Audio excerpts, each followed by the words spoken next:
All right, guys, Aaron and Chad here from Crooked Letter CrossFit. We're going to go over some simple but effective ways to learn how to snatch. We teach it a little differently to our newer athletes. We start from the top, work our way down. We find if you master these 3 positions, you're going to be able to snatch pretty good pretty quickly.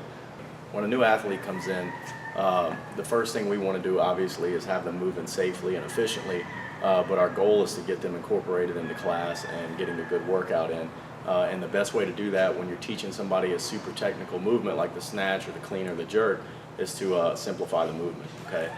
So we're just going to start today out of the power position, okay? The power position looks like this. So we'll just go over Aaron's basic start position. The barbell's across his hip crease. He's got a hook grip on the bar. His shoulders are back, his chest is tall, his feet are hip width, and his pulling position, okay? So the power position, we're going to think vertical torso. You want to stay upright. There's no hinge of the hip.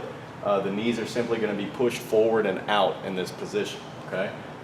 This position is the most fundamental position there is in weightlifting, but it's also the most important, okay?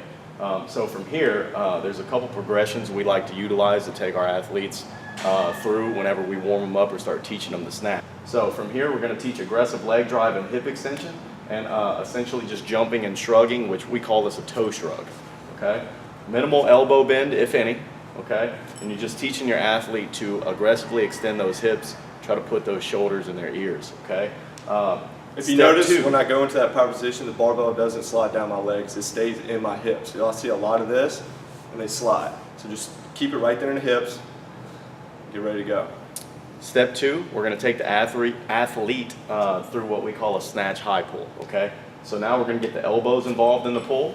We're thinking keep the bar close to our body, pull our shirt up with the barbell, okay? And get those elbows moving high into the outside. We call that our scarecrow position, okay?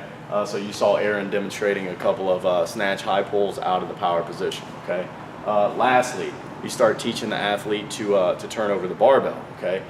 So once you finish that high pull, you're essentially going to turn over and punch under the bar, okay? Finishing with a power snatch. So power position, power snatch will look like this.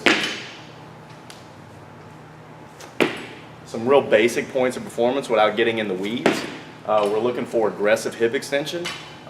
Your feet may travel outward to that receiving position. That's perfectly fine, okay? We want a strong turnover and punch of the barbell, okay? And then obviously stand to extension and finish the lift. Okay? Think explosive hips, think fast hips.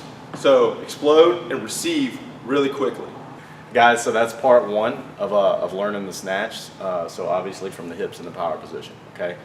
Be on the lookout for part 2 where we go down into the hang position.